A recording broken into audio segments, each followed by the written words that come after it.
we're the Party for Socialism and Liberation. We're a grassroots organization across the nation. We have folks here in San Jose, San Francisco, all over the Bay Area.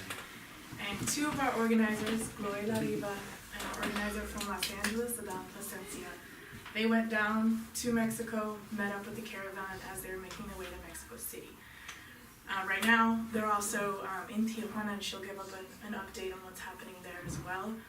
But we want to give you a real version of what's going on, the reasons why these people are here, and really developing the consciousness of people so they understand what real immigration means and what these people need, and just show solidarity with them as best we can. So I want to give it a, and we'll have discussion and questions afterwards, so stick around. Thank you. There's chairs here if people would like to sit down, be comfortable. Thank you everyone for being here. I'm really glad about the turnout here in San Jose. And as Michelle said, myself and Adán Plasencia, a young activist from the PSL, from Liberation News, we decided we had to go and help bring the voice and the vision of the people who, you saw that first picture of 7,000 people on the bridge crossing into Mexico. It's stunning and dramatic. And so people were asking all along the way, how did they make it? How are they eating? You've heard that people were helping them along the road, but how do you feed 7,000 people? And it was a remarkable testament to the solidarity of the Mexican people and the solidarity and determination of the Hondurans, Salvadoran, and Guatemalan. 90% of the people are from Honduras, 5% from El Salvador, and 5% from Guatemala. But it's, why Honduras? Why is this happening? Well, primarily it's because of the 2009 coup on June 9th. The day that was going to be, was a Sunday. It was a day of a national referendum in Honduras where it was non-binding, but the people, after collecting 1 million signatures in a population of 9 million, about 9.5 million now, of that many people, that 1 million signatures would be collected to call on the president, Manuel Zelaya, who was the elected president, to permit this non-binding referendum for a constituent assembly to then work toward a new constitution. How did they think of that? Well, it's been a wave of left-leaning, leftist governments in Latin America since the election of Hugo Chavez, and of course the Cuban Revolution. But with his taking office in 1999, a new constitution, great improvements, a lowering of poverty, the taking over for the people's use of the natural resources of Venezuela. Then came Ecuador, the election of Rafael Correa, of Daniel Ortega in 2006 in Nicaragua, of Evo Morales. And of all those countries, they had new constitutions. And it was the only region in the world, really, besides China, where the poverty was being reduced greatly. And the sovereignty and also the unity of all of them in that alliance called the ALBA, ALBA alliance, the Bolivarian Alternative for the Americas, a huge sweeping move that hadn't been seen in Latin America yet. We're seeing the reversal of that now, unfortunately. But the first country to suffer this reversal was Honduras. You know, Honduras, if you look at the map of Central America, Honduras is up in the Atlantic coast, and it borders Guatemala, El Salvador, and Nicaragua. El Salvador, Guatemala, and Nicaragua. It has been used as the base of U.S. military policy against the revolutionary struggles of the 20s, of the 30s, and of the 1970s, against the Sandinista revolution and against the El Salvadoran revolution. That's the strategic importance of Honduras to the U.S. We never really heard about it much before, but it was still important to them. So when Manuel Zelaya, who was not a radical, but he was affected by this movement that was developing there, and the demand for joining ALBA, he joined ALBA, Honduras to ALBA, which was a stunning move. And that was the big sin of Manuel Zelaya to the United States. So when the referendum was taking place that Sunday, all of a sudden, the military came in, deposed him, and expelled him from the country. And they used Palmerola Air Base, which is the strategic base of the U.S. in Honduras. Since then, has been one puppet government after another, first Pepe Lobo, then now we've had 2 elections, 2 terms of Juan Orlando Hernandez.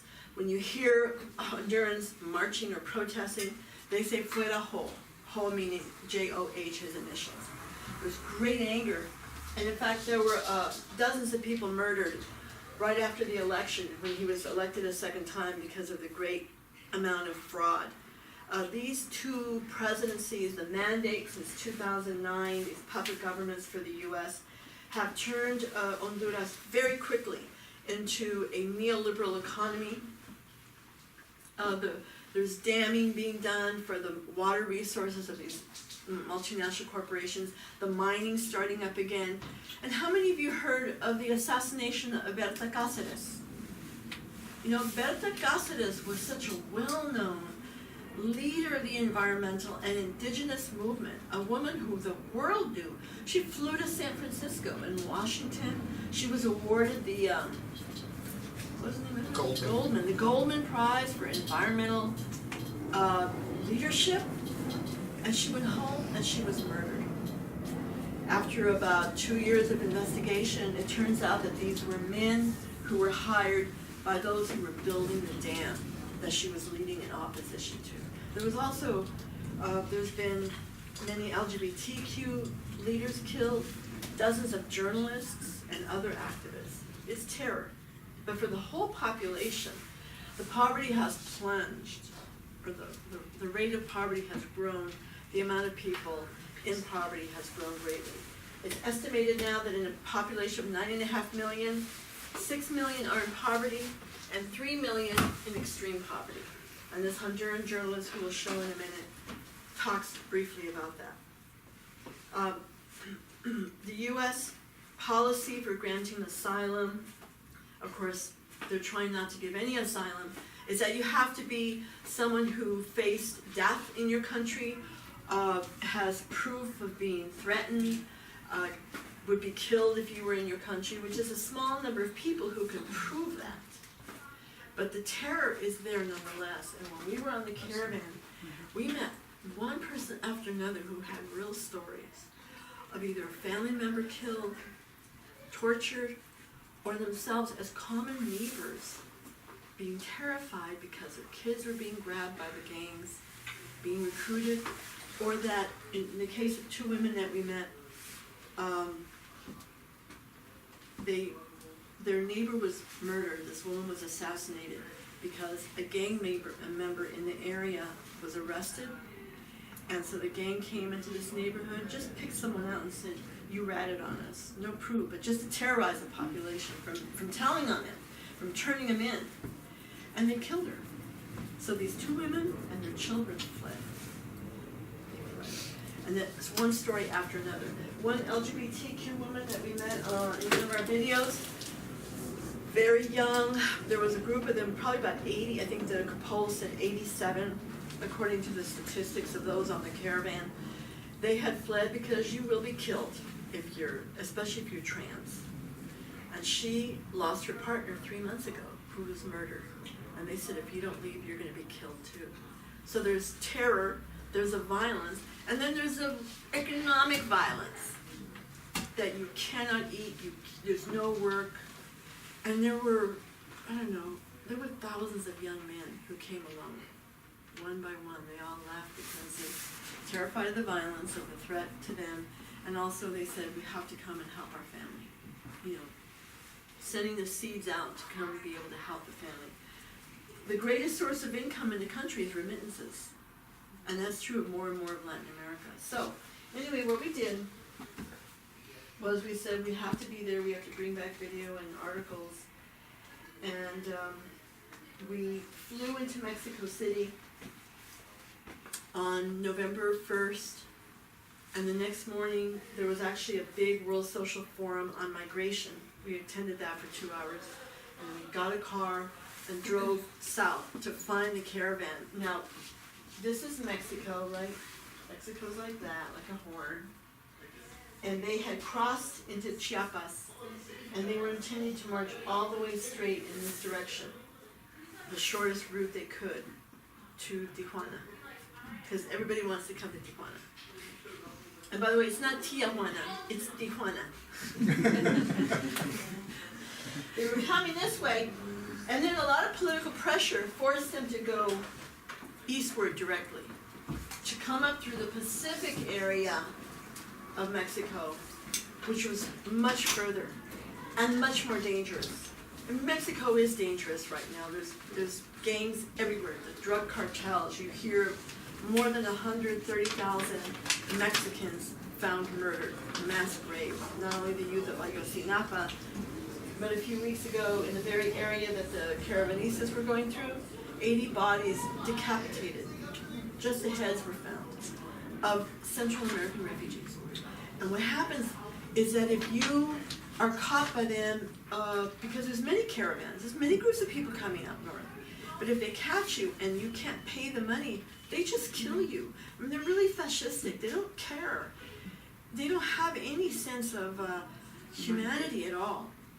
So they were forced this way into Oaxaca because the federal government was like, we don't want you to make a quick route into Tijuana. It's got to be hard for you. So they passed to Oaxaca, Veracruz, and then back into Oaxaca because the two states were intertwined, and then to Puebla, and then Mexico City. Halfway between Guatemala, Mexico City, and then the other half is into Tijuana.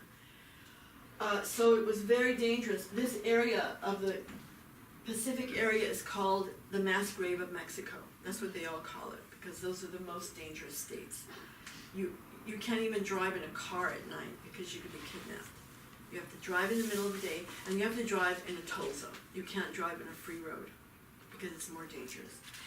So they were walking, and at first they walked for days. They walked almost a month.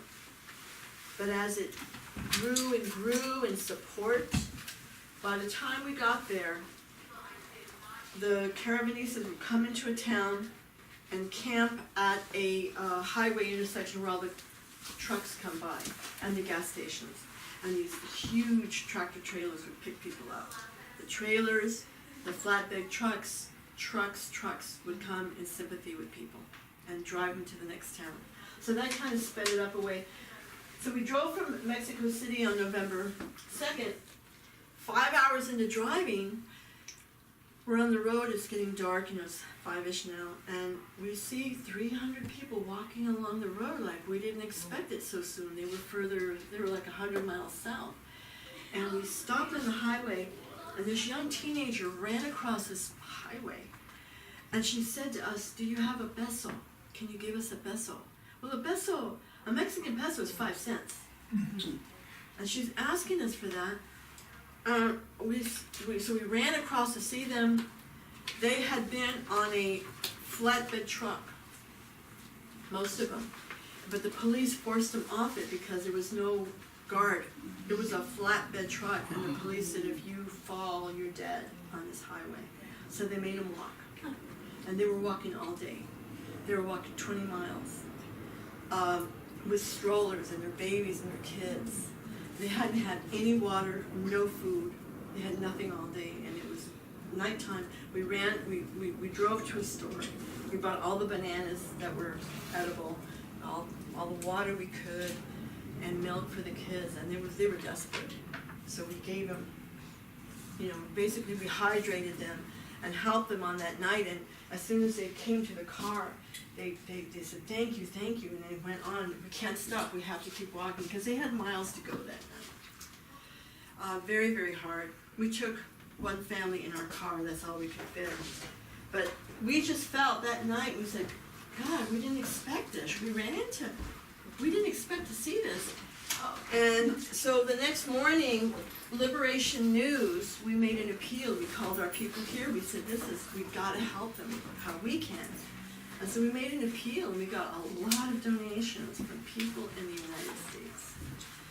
And the next few days we spent in Mexico City. We went to the store and bought many dozens of shoes, just shopping cart after shopping cart of everything we could buy, things, shoes, underwear, things for the kids, baby clothes, jackets, you know, it was a big, big help because of the solidarity. But how were they being fed again? We couldn't feed them. We came into the next towns, La Tinaja, La Isla, Córdoba, Puebla, and finally Mexico City was the towns we were with them. And what was happening from the time they entered Mexico, the human rights commissioners, many, many activists, and this is where Mexico, society is different from ours. There's no country like ours. The most capitalist, the most exploitative country. Mexico, of course, is capitalist. There's a lot of repression, of course, but they have something called the Human Rights Commission.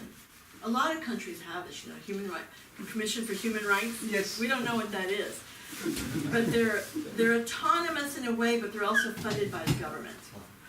They get funding, and we interviewed directors of the Human Rights Commission from Oaxaca, people from Mexico City, people from the different states, and they had all gone to the border to accompany people all along the way, because their duty, as they told us, they said, we are here to remind the state, federal, city governments when there's a violation, when they have to meet people's needs, we remind them of these people's rights. So as soon as people entered the border, they were given a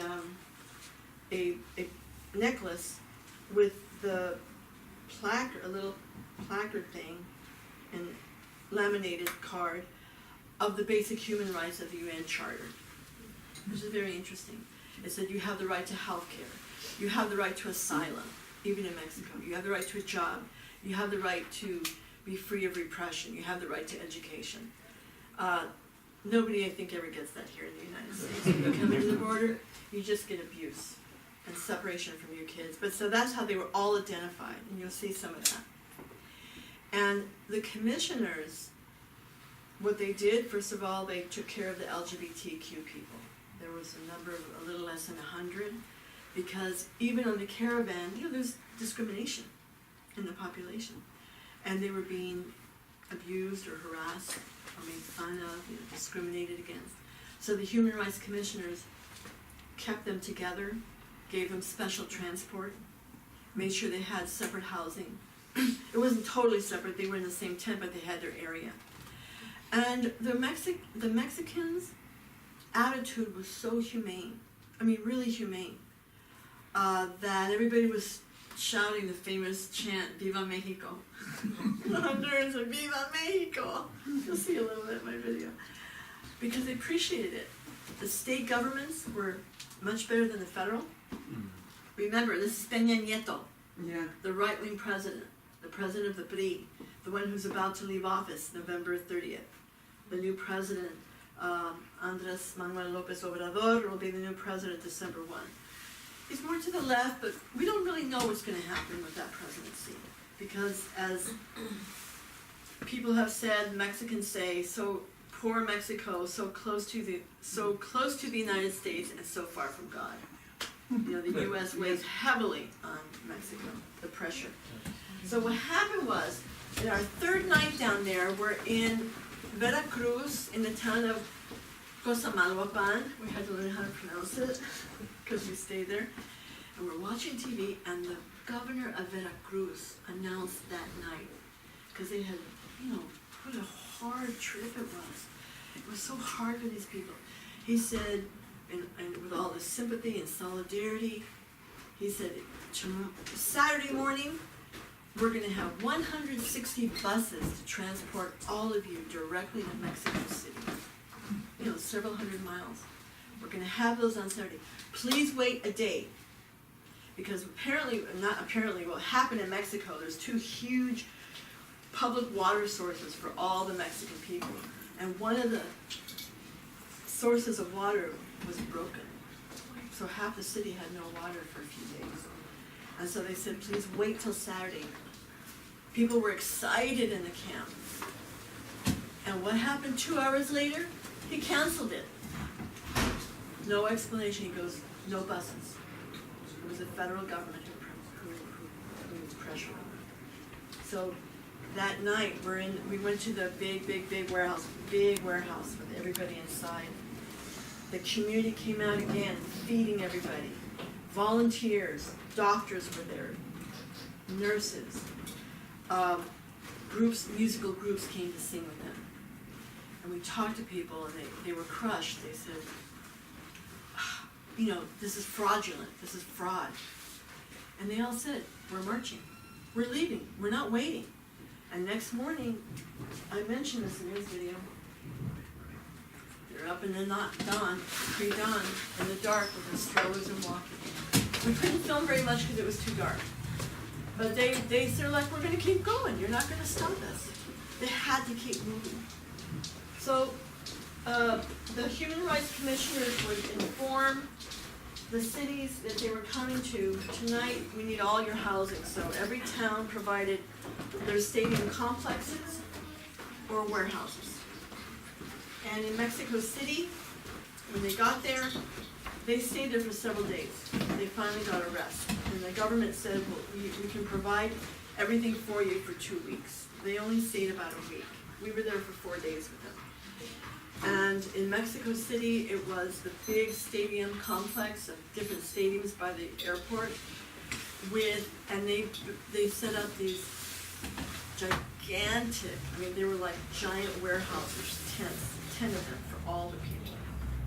And they had banks and banks of bathrooms where it'd be like, only children can use these bathrooms, only women can use these bathrooms, only men can use these, like just protection for the population. They had 25 dentists there to provide free dental care. Doctors. Many churches came, many human rights organizations, a lot of solidarity. And they got healed there for a few days, and they got to rest because they were exhausted. And again, that's where we provided a lot of material aid. There was a lot of material aid being given out by different people, but there was so much desperation. We tried to do it quietly. We gave people little wooden hearts and said, we'd look and see who needed the most, who didn't have shoes. We'd say, don't tell anybody else. Well, of course, the word got around. Rows of people who came. We did pretty good. And we're going to continue that when we go back. So that's basically it. From Mexico City, it's almost twice as long to go to Tijuana as going into Texas, right, directly north. But nobody was going to go into Texas. For whatever reason, the Texas, the fear, and Tijuana is California. And I have to say, there was a lot of, you'll hear this from other people too, they didn't realize what they're facing here. They hear it, but they can't really imagine it. They can't imagine how harsh it is. And they can't believe their kids will be separated. One man we met in that group that was stranded, I have a lot of video to produce, by the way. These are short. We're going to produce a much lengthier video of a lot more. But the man had his teenage boy, his little 3-year-old girl and a baby and his wife, and they were walking. We stopped him and interviewed him for a minute. And we said, the government says that there's criminals, what are you going to do about it? He said, no problem. He said, I have my papers right here. We just asked President Trump to interview us. Check us out one by one, and you'll see we're not criminal. And if somebody has a criminal record, we'll send them back. But I have my papers to prove who we are. We want work. That is the kind of attitude that they think they're going to have an approach to the government to state their case. And how Trump says, they know what they're getting into. He said he's going to separate the kids again after that brief, 2 days or whatever. He said they know that their kids are going to be taken away. That's their choice. But we told that family, we said they had miles to go. They're going to the next town. And we said, look, we can take the baby and the mother and the little girl, and the boy and the father can meet you. And the teenager said, no, we're not separating our family. See, they're not coming there thinking they're going to get separated from the U.S. So they've gotten to Tijuana. It took them several days, and it's a real ordeal there. Because every city that had them up to now was 1 to 2 days, several days in Mexico City. But now, it's a long wait of perhaps months. And there's a right-wing response, and there's a right-wing media, and there's hostility by people who, Tijuana is this border town where many Mexicans who live in the country have permission to come to school, to college or high school in California daily, and they come back home to Mexico, or workers. It already takes a very long time to get through the border, and so you saw that for a while it's been stopped, completely closed off. So it's deliberate to keep people from coming in. And then you saw this horrendous sight of families being tear gassed. And they try to present it like these are mobs. No, they're fleeing. You see that poor mother with barefoot children. And tear gas is so horrific, poisonous. That's what they're facing. The U.S. government is deliberately accepting maybe 40 to 50 intermediate interviews right now, quick interviews to see if they're going to consider them. So I think it's a powder keg kind of situation, a very pressure-laden situation in Tijuana. A lot of people want to go down there. I'm going to be going to LA tomorrow, and then we're going to send a crew of people down there to go into Mexico, walking into Mexico, and see how we can help, but also to report on what's going on. And then Sunday, this was, the Thanksgiving holiday weekend, we called the PSL and the ANSA Coalition in league with dozens of groups in Tijuana and San Diego, along the border and around the country. We called, and 25 cities responded. There were protests everywhere. We had a really great one in San Francisco. Great action. Made it on Channel 7 News with a lot of sympathy. And there was several hundred people at the border in Tijuana. But again, it's very, very rough. That's how it was organized. That's how they made it. The media says hordes. Trump says hordes, invasion. Remember that terrible massacre of Jews at the synagogue? You heard that, what that disgusting, fascist, insane man said? What did he say? He said they're invading our country. And he referred to Trump's accusation that Middle Easterners were in the caravan. Remember, that's what Trump said. Middle Eastern terrorists are in the caravan, throwing every kind of lie, like the Goebbels lie, right?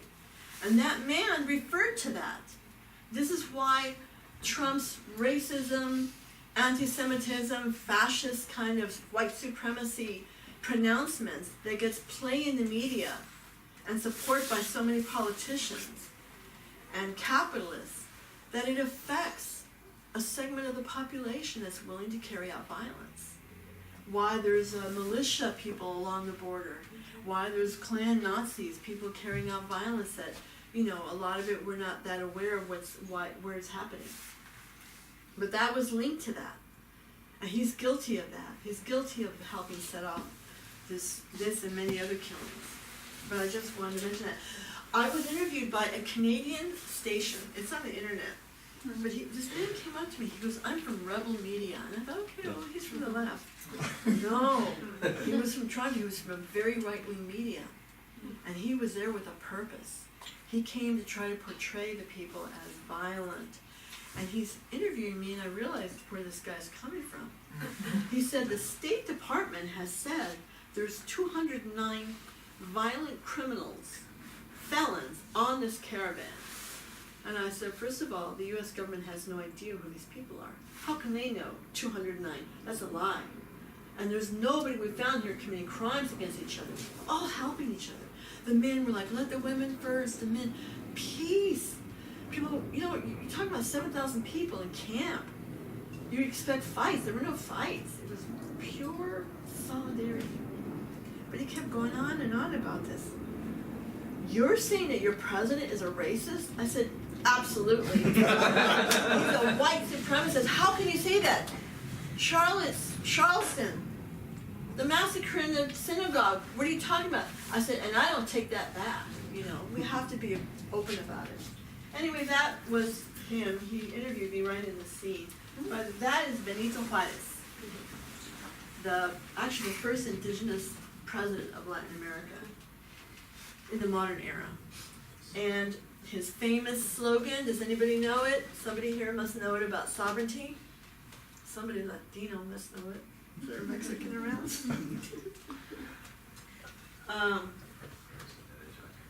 El respeto al derecho ajeno es la paz. Have you heard that? Respect for one's sovereignty is the path to peace. And that is something that, you know, Mexico in its progressive era of the 30s and for many, many years meant respect each other country's sovereignty.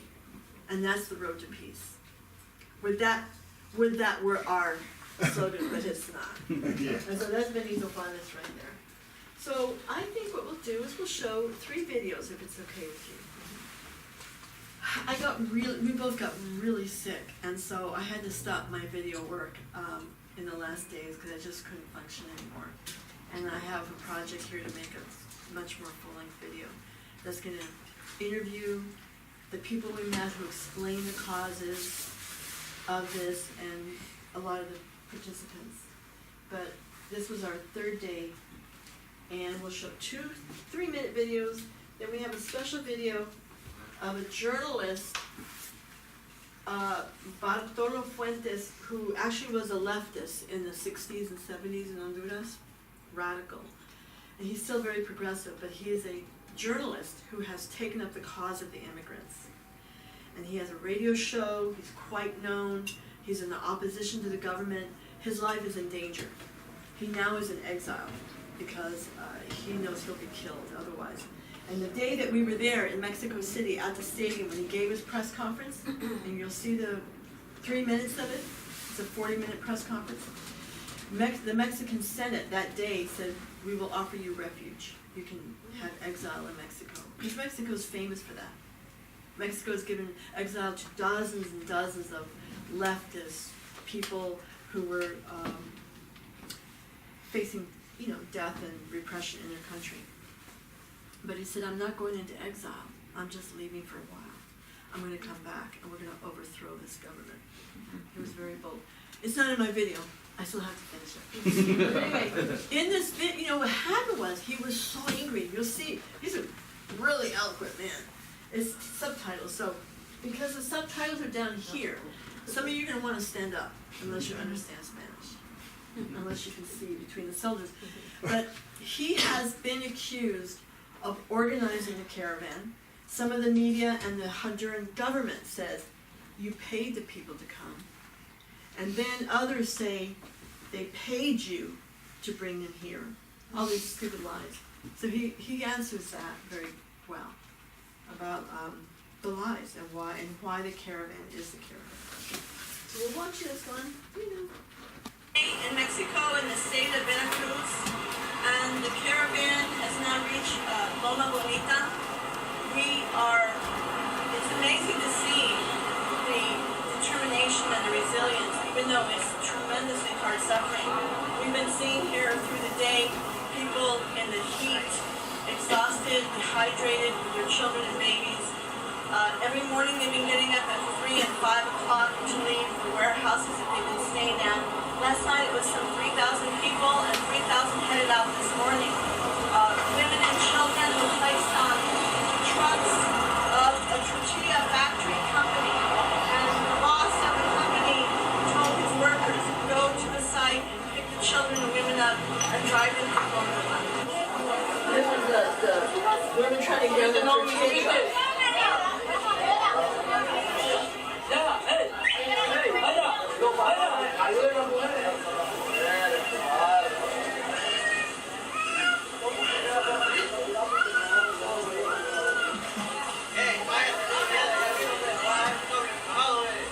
Despite these terrible, racist, very dangerous threats by the Trump administration, Trump and other officials, people here are hoping and dreaming of a future.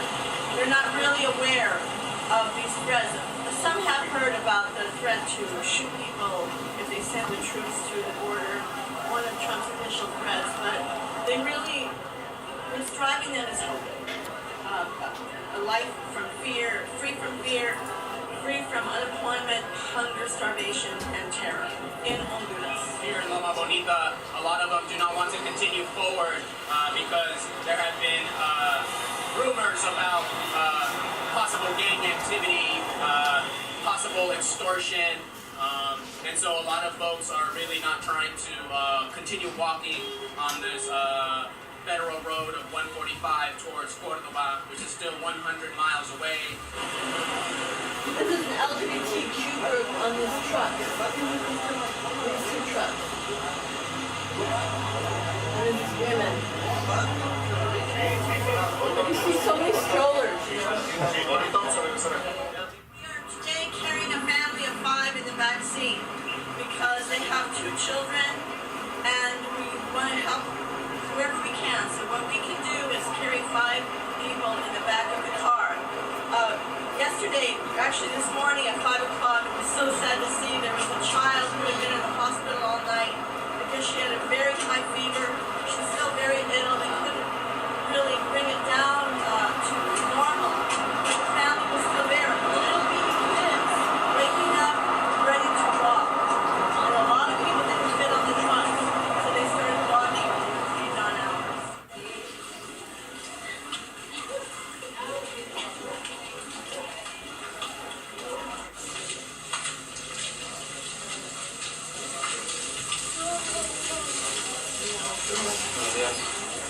Buenos días.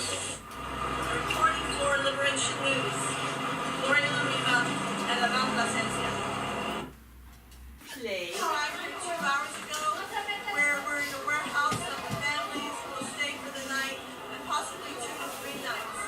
It has been a long, arduous day for them, but it's really the end of one of the stages of the journey to the U.S. border. We saw many people scrambling again onto trucks, cheering as they left, saying, "Viva Mexico," for the appreciation that they feel.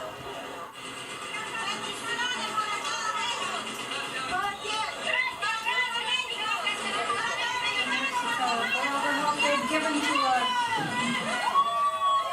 That's an auto transport. There's a big hole in the middle of the truck.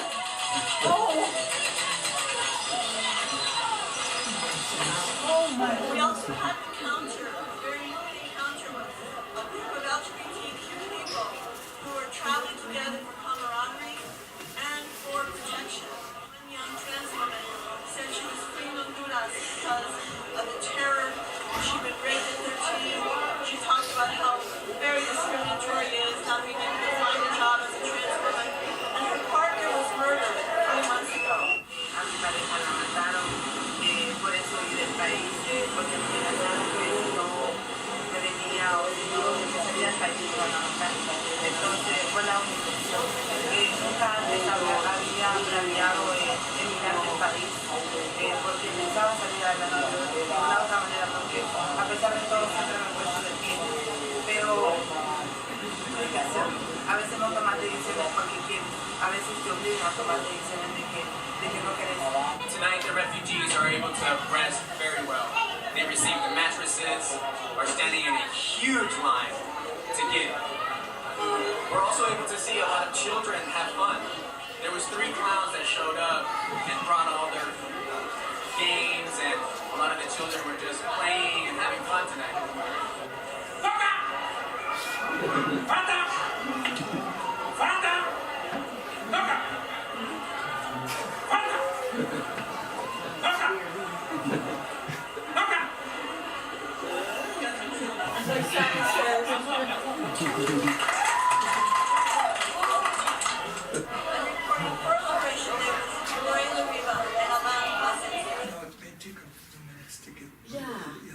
Yeah, let's do the other one.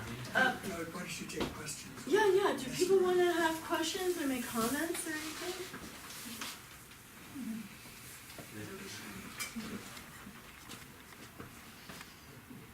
Well, I'll make one comment, which is, I hope everyone saw what Chuck Schumer had to say today. No? Well, if you didn't, Chuck Schumer said, well, he's opposed to Trump spending $5 billion for the wall. He only wants to spend $1.5 billion.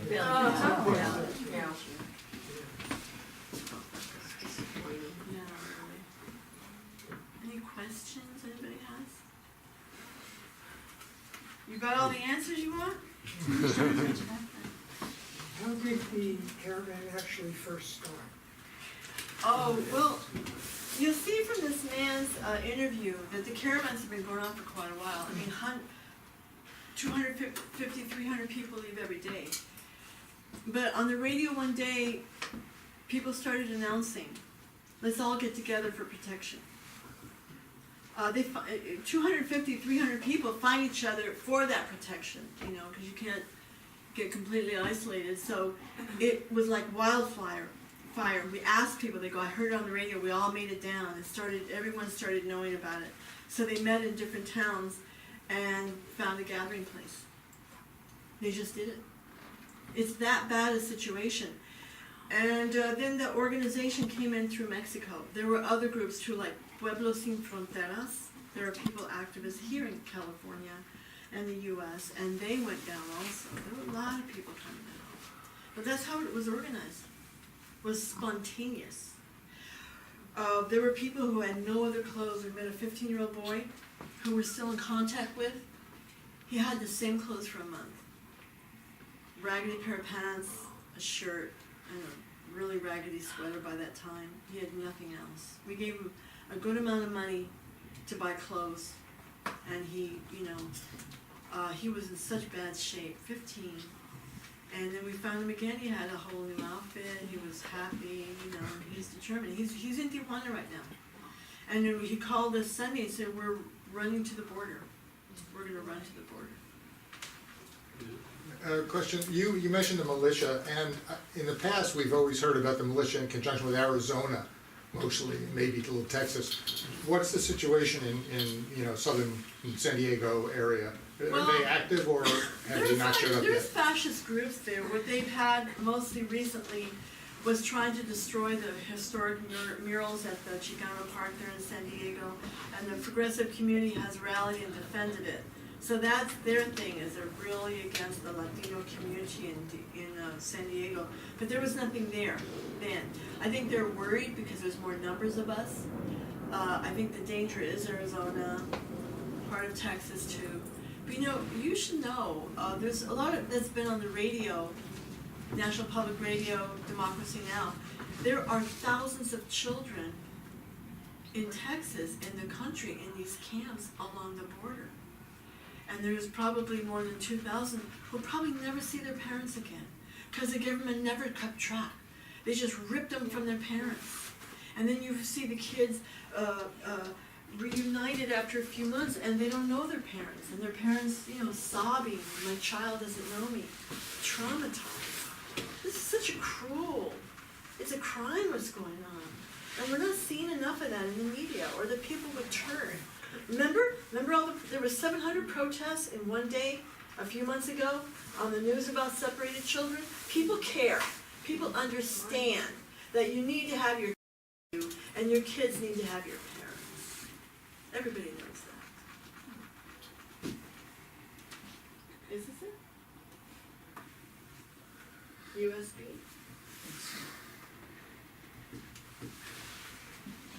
Okay.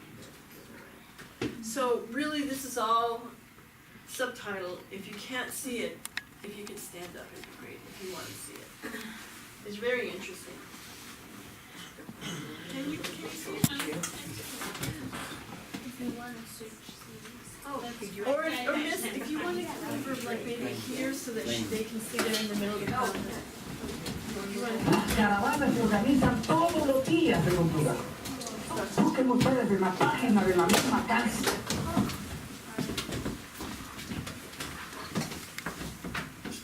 Are we okay now? Okay. You'll find him there. His stuff is interesting. Okay, thank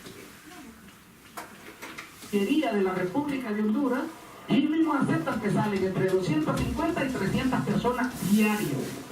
Entonces, ¿qué es lo que tenemos aquí con 6,000 personas? El acumulado de 20 días. Es como que si la gente, en lugar de salir, esperar los 20 días para salir por separado, se juntaron y salieron. El gobierno es tan cínico que acepta que la preocupación de ellos no es que se vayan las madres, no es que aguanten sol, no es que aguanten lluvia y duerman a la intemperie, no. Eso no es lo que le molesta al gobierno de Honduras. Lo que le molesta es que se vayan visibles y que el mundo esté viendo la tragedia en la cual nosotros vivimos. Esta caravana ha cambiado la manera en que la gente huye de Honduras. Eso es lo relevante. No es que quién la organizó, que si quién hizo el afiche, que si quién puso primero, por favor. ¿Eso qué tiene que ver? El dolor de esta gente, el sufrimiento de esta gente, la pérdida de la esperanza, cuando van y votan en una elección y dicen no queremos a esta gente gobernando porque son ladrones, se roban el dinero de educación, de salud, de la vivienda, de la agricultura, todo se lo roban. Y hay un gobierno de Estados Unidos que impone su criterio porque tiene bases militares en Honduras. Porque los que entrenaron a los militares de Honduras son los mismos gringos. Y son los que salieron a matar a la gente a las calles cuando protestaron por el fraude electoral. Y ahora quieren deslindarse. Ahora quieren buscar quién es el culpable. Y quieren decir que un pinche periodista, Bartolo Fuentes, es el que trae toda esta gente, por favor. Son estúpidos, se hacen o pretenden que los demás son estúpidos y le van a creer esas mentiras. ¿Ya? Yo me indigno realmente porque no quieren reconocer que sus políticas nefastas de despojo han subido a 6 millones de personas en la pobreza y a 3 millones en la pobreza extrema. No tener ni siquiera para la comida. Pregúntenle a la gente que está aquí en este albergue cuál es su realidad y ustedes se darán cuenta. El otro temita. ¿Y quién financió? ¿Y quién es el que dio? Y se inventan tantas tonteras que el gobierno de Venezuela financió la caravana. Pero después dicen que es el multimillonario George Soros que financia la caravana. A ver si tiene lógica esto. George Soros financia la oposición en Venezuela, lo que le hace la guerra a Maduro. Ay, ¿no era que Maduro financiaba la caravana? Y el enemigo de Maduro también financia la caravana. Y que los diputados del FMLN, y que el Partido Demócrata, y el Partido Demócrata dice que fue Trump que lo montó. Y después que vienen sirios, y después que viene esto. O sea, una sarta de mentiras que yo no sé cómo puede haber un periodista sensato y objetivo que repita semejantes barbaridades y estupideces.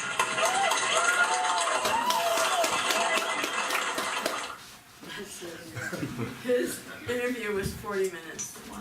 Powerful. He seems slightly passionate about what he's Yeah. And didn't you identify with some of what he said? No. The government robbing from everything, from healthcare, from housing, from education, from everything. But it's he also spoke about the, it was a banana republic, putting the original. It was the original banana republic of all the land owned by United Fruit, Dole, and how, even before the coup, even before Zelaya, that the government just handed over all the land that United Fruit and Dole and other agribusiness had been using, leasing, but they were given full rights to the land. And he says, if we had the right to our own land, people wouldn't be fleeing like this because they could grow food and feed the people. It's very, very serious. And they're not done. The rich are not done. By the way, there's news today, actually from yesterday in the New York Times. I don't know who saw it or read it, but the brother of the president, this criminal, Juan Orlando Hernandez, has been arrested for massive narco trafficking. He was so involved for years, and the U.S. government knew this from his country, that he had all his packets of cocaine, these massive shipments, with his own stamp, TH, for Tony Hernandez. That blatant. And the last puppet president, Pepe Lobo, his son is also in prison now for having trafficked hundreds of millions of dollars in drugs. This is what Honduras has become. This is what Panama became after the U.S. invasion. This is what happens, with the U.S. involvement. And they get away with it. They get away with it. So, Gloria, could I make a quick announcement? yeah. I'd like to welcome everybody on behalf of the Peace and Justice Center, which I'm on the board of. I'm also with PSL. This is a great resource for progressive organizations in the San Jose area and the broader Bay Area. And we don't charge anybody to use it, but we do take donations. And so I just wanted to announce that I'm going to pass, Yeah. not a hat, but a little container. And if you can make a donation, it'll be much appreciated. Yeah.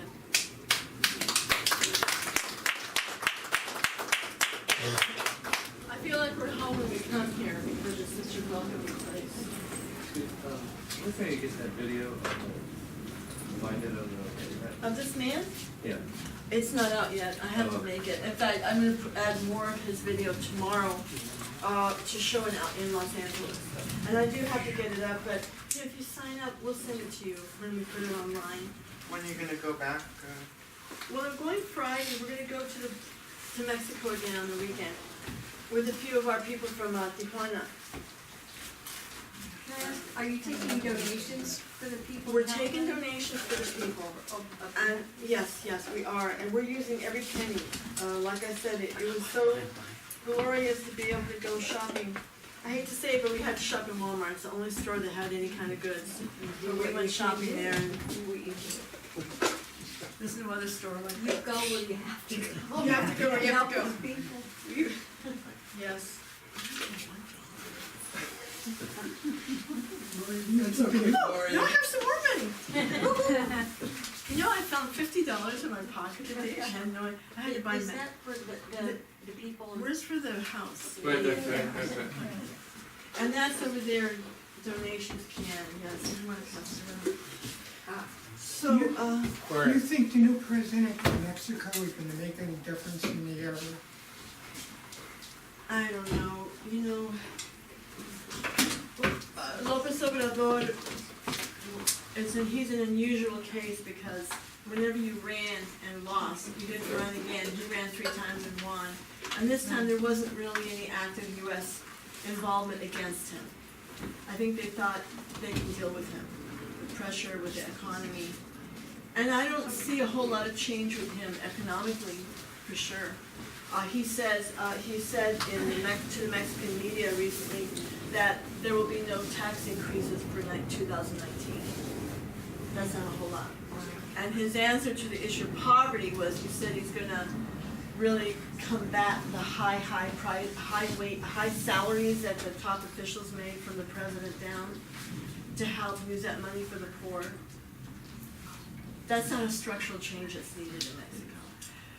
But I think with the Latin American people, like in Venezuela, in Cuba certainly, and many other places, are hoping that he will represent a return to that Benito Juarez slogan, respect for other countries' sovereignty.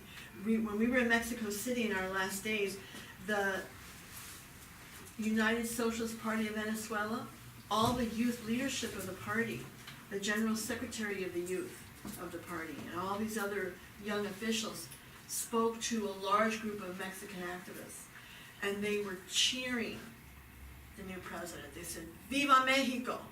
Everybody's waiting for Mexico. Mexico is a crucial country in Latin America. It was the center of the political left from the time of the revolution, and the 30s especially. You know, people sought by the hundreds refuge in Mexico, even though there was repression there. Remember the massacre of 1968, the repression of the student movement and the workers' movement, but still it has that dual character. So people are hoping for Mexico. The Mexicans are hoping for Mexico. But when you say, how can now things happen there? Look at what happens here. In the 1930s, we had years of depression, and then we had Social Security, workers' rights, the Wagner Act, unemployment, right? The same thing happened in Mexico because of the nationalization of their oil in 1938. All those things that happened. But it's turned away from that. From the time of De La Madrid in 1982 and the collapse of the oil industry. And Mexico's indebtedness tripled. And they've been in heavy debt ever since. It's been their big crisis they couldn't come out of. And so they lost millions of jobs. 1,700 nationalized industry, because remember, from the 30s, all of Mexico's wealth was nationalized. It's why they developed over the decades. From railroads to airline, everything of wealth was nationalized in Mexico on a capitalist basis, but still controlled by the state. And then came La de la Madrid. By the time Carlos Salinas, the notorious signer of NAFTA, came, half of that had been privatized. And then he came in 1988, the mines were shut down and reopened, privatized. And then you had an explosion of billionaires in Mexico, from 4 to 26 in 1 year alone. The same thing happening here, right?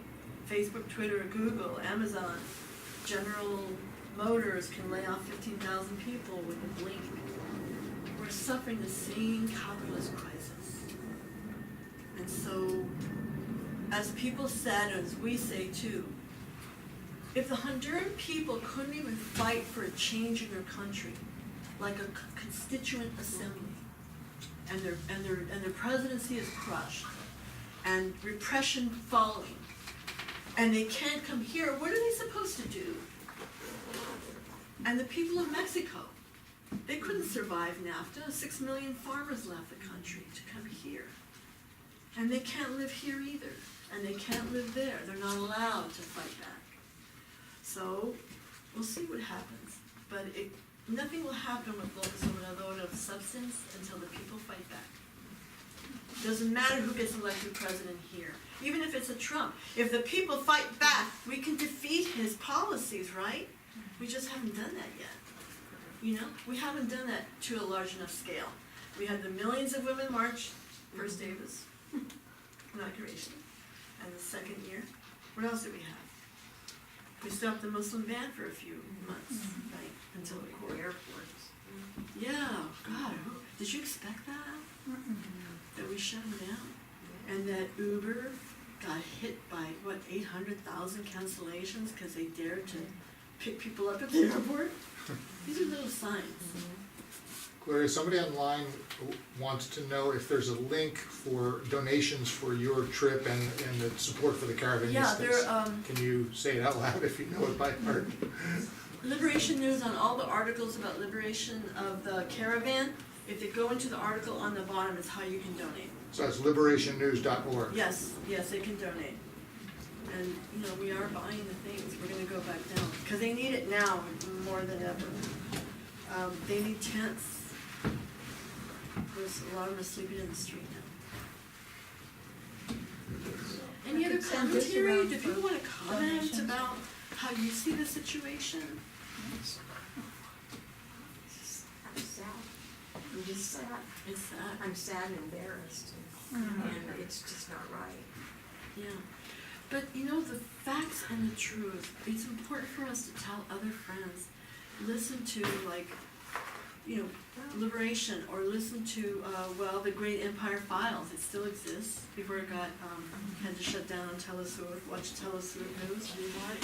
So that a few facts will make people say that, that's right. Like Sweden, we've brought up this fact. Sweden is a tiny country compared to the US. They admitted 130,000 refugees to settle. They welcomed them to settle. Because of the wars caused by Europe and NATO and the US and Northern Africa, right? We're talking 15,000 refugees, plus several thousand Haitians, by the way. There are several thousand Haitians in Tijuana that have been there for a few years, and they've been blocked from coming into the US. Many of them are now decided to move into Mexico. They actually have a whole community there now of many people.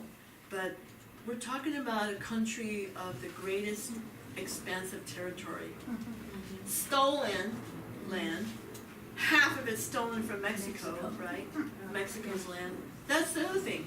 Whose land do you think it was? And it was indigenous too, to start with. But anyway, we need people. The country, there are towns that are dead because the population's old and aging and moving away. And dying. But the agribusiness, all these farmers, they're losing their crops. Not that I care about agribusiness, but people need work. Before this really strict ban on entering the US, which was under Obama, under Bush, really intensified under them. Mexicans more freely would come back and forth. They said that was the busiest border in the world, 90,000 people a day cross that border. Right, and It's amazing, I never realized that. Yeah, and so crops, Yeah. when the crops are in season, Yes, they have, hundreds of thousands of farmers, they know when the avocado, they know when the grapes, they know when they travel up north, or they go to Ohio and Iowa, and they come back home, because they want to live back home. right. They don't want to suffer the society here. There is a case from last year in Ohio. It was featured in the New York Times. I think it's called Willits, Ohio. It's a southwestern town in Ohio. And it so loved the immigrants because every harvest season they came home for several months, and then they would go back to Mexico. And there was an annual festival, Welcome Home. It was like, this is a tradition. They loved them. Yes, it was a Yes, tradition. I saw that. You saw that? Yes, I saw that. Then this year that they canceled it because of the right wing in that community. They said, stop, we don't want them here anymore. Who do you think's gonna pick your food? Where do you think you get your food from? Right? No, The nastiness, the meanness, I just. it's the media and it's Trump. And remember Obama, record deportation. Remember the failure of the Democrats. Yes. What happened, was it last year or this year? This year? What? Last year, when the government shut down, and the issue was DACA, and the Democrats had it in their Yes, hands, and they just fold. and they folded, and they never brought it up again. And, you know, they're a complete bankrupt party. They're the only thing they're doing is bashing Russia. They think that's what, they got the goods on Trump. We'll get back in the White House. So, good luck. And what is this country gonna be like? This is gonna be nasty, mean. I have hope for us, but we gotta organize the Peace Center, the demonstrations. We were on Channel 7 News, people saw that, a lot of people see it on TV. You see the stuff. This was live streamed tonight, by the way. on Oh, Facebook. okay. Thanks to Steve. Thank you, Steve. Thanks. Yes, yes, sir. Hi, thanks. Thanks for the work that you're doing, and that, to make a comment and to ask a question. You know, I've been amazed by what is happening in Mexico right now. I mean, to like toot my own horn, I'm trying to work on the same sort of things here in San Jose with technology. There's been a technology and surveillance ordinance that's been introduced, and it's a form of organization and guidelines to better talk about the future of surveillance and technology in the community. And it's a UN kind of concept, and you know, that doesn't thrill people a lot, but it's really good ideas, and it's had really good help with really good legal precedents from the state of California and other places. So I've been, you know, I just think it offers a ton of different ways that as a public, we can address, you know, our local governments straightforward, directly, and honestly. And all our years of talking about revolution and our ideas of revolution can be brought into focus directly through the democratic process. So I've been working so hard, and you know, it just offers so many different ideas how to work, you know, a positive future. I think that with what this caravan has been doing right now is the same thing. It's just been doing something so beautiful, I think. It's been helping people feel connected, you know, to move in mass and feel safe. It asks questions of our own future about, you know, what is the nature of immigration, and what are we going to do about the future of immigration policy in North America? And that's like so important. I mean, and so the caravan just, it asks so many questions on so many levels. I mean, it's offering peace, and I just think it's a remarkable thing. In the same way that, you know, Gandhi walked to the sea and said, you know, this salt is of India. It is not Britain. I think that's what the caravan also does. It says, you know, we're North America, and we're walking through North America. And, you know, so I just thank you for your work, and really good luck with it. Thanks for your words. I think it's really important what you say. They are making a message, and I think people are hearing it. We may not see it in the media because too much is focused on the anger, but I don't think that's all of us. Any questions or anything? I was kind of curious, were you there when, like, there was, like, the protest in Tijuana? Like, did you talk to any, like, people? No, we had people there. We had a lot of people from Tijuana, like the whole coalition also, and people from LA. But they were there when it happened, but on this side, because it was hard to get through. Some people were there the day before, and it took hours to come back into town, into San Diego. So a bunch of people are going. There's a lot of interest. We're getting calls and requests of, like, when are you all driving down there? Because a lot of people want to go and help out. So we have to organize it. Sorry, I meant, like, the people who live in Tijuana, not so much, like... No, Yeah. I don't know about that. I looked at one of them, though, in Mexico City, and they were middle-class people. The poor care more.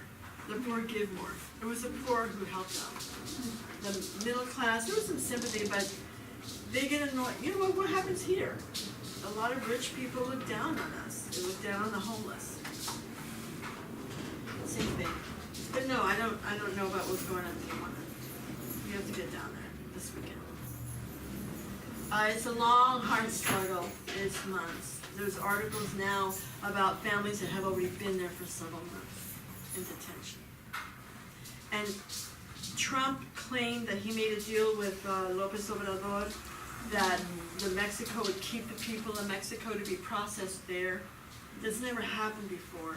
And then a spokesperson of the government said that's not true, we didn't agree to that. It's not clear what's going to happen. It's not clear what's going to happen. But it's up to us to protest and let them in. We have to say, let them in. It's up to us. Nobody else is going to do it. The Democrats won't do it because they want to win the elections in 2020. They're talking about they have to move more to the center, which means more to the right. That's their strategy. It's like, we got to win those people who voted for Trump. Let's not shake anything up.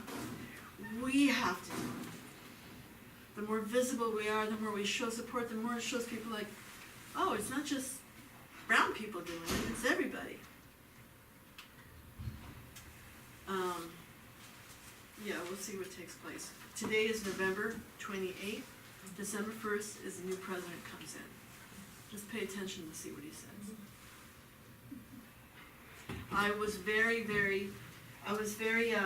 One other meeting we attended in Mexico City was a meeting of Palestinian solidarity activists. It's good to see things in other countries.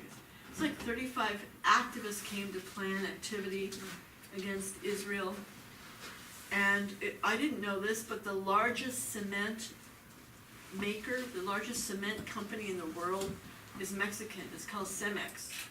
And they provide the cement for the wall in Palestine. And so this whole group is planning a whole, they can't boycott it because, most people don't buy cement. Don't shop cement today, please, when you go to the store. But they're going to start a whole campaign. There's a lot of stuff going on. Anyway, thank you everybody for being here, and please do sign up. Do you have a sign up sheet? Yep.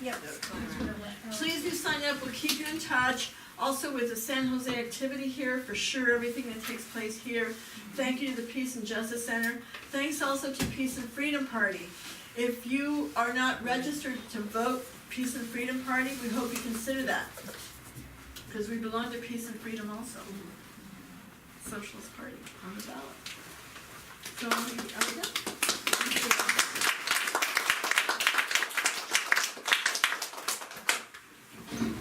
These are donations for the people of Mexico. And there's food in the kitchen. Oh, yes. Yeah, please eat. And we don't need to be out of here until 9, so don't rush out if you'd like to hang around for some informal discussion. Thank you. Oh, wait, can I tell you something? Can I tell you something really critical? No, there's all this news. It's in the news today in the New York Times, and I'm not promoting the New York Times, but there's a lot of information in that paper. I recommend reading it. You know, there's a lot of Mexican journalists that have been murdered, assassinated for their coverage, just for fair coverage in Mexico. And recently, a Mexican journalist was assassinated, gunned down as he was in the street, a deliberate assassination. And when he was killed, many of his colleagues said, if he could get killed, none of us is safe. Well, it turns out there's a big expose that Mexico bought and obtained that surveillance program that Israel created, the thing that can break into any, secure communications. And Israel produced it, sold it to Mexico, and Mexico targeted all the journalists and gave them some innocuous sounding email or text. Click on it, and it captured their cell phones, their conversations, everything as journalists. This is what the Mexican government did. They didn't go after the killers, they went after the journalists for more spying. It's very, very serious. You know, those are some of the things that Lopez Obrador is going to have to combat. So we gotta defend the journalists in Latin America for their right to live fear of terror. I just wanted you to know that. I forgot to mention that earlier. It's astounding. Yeah, go ahead. I was just going to say is not to bring up something, I don't think this is too irrelevant, but La Guerra Sucia in Argentina, is that anything that's relatively similar? I know that journalists during that were definitely targeted, and anyone that was seen to be in opposition was, I'm not too familiar, it's been a while since I researched it. So. Sure, yeah. The 1970s, a dictatorship, and a right-wing government now, and the right-wing, the fascist president in Brazil. This is a large-scale turnback of the progress that Latin America was facing, and you know who started it? This new offensive was the Obama administration. He gave I often refer to this, May 2008 when he was running for president, he gave his presidential campaign speech on Latin America in May 23rd, 2008, you can read it online, in Miami, and he was surrounded by this terrorist organization, the Cuban American National Foundation, which financed terrorism, carried out terrorism against Cuba. He knows who he was meeting with. And he said in that speech, 2008, remember Daniel Ortega, Rafael Correa, Evo Morales had all been elected in the 2 years before he ran for president. And he said George Bush's excessive attention to Iraq meant that he ignored what was going on in Latin America. He said he allowed Hugo Chavez's checkbook diplomacy to fill a vacuum that Bush created, and use the checkbook diplomacy to influence Nicaragua, Bolivia, and he said we can't have that happen. We can't have that continue. And then he spoke about how Cuba was a dictatorship, can't let that continue like that. So what happens? 2009, the first thing is a coup. He was stating, we're going to have this velvet glove over the iron fist of imperialism. But he was very clear, we're not going to continue this leftist movement in Latin America. It was Obama. It's not the individual, it's the system. It's Obama, it's Bush, it's Clinton, it's it, right? I just want to mention that. We should not have any illusions about 2020. Again, it's the activism of the people that will make the change. All right.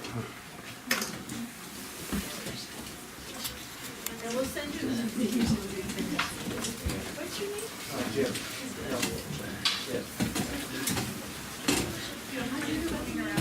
I saw a poster yesterday.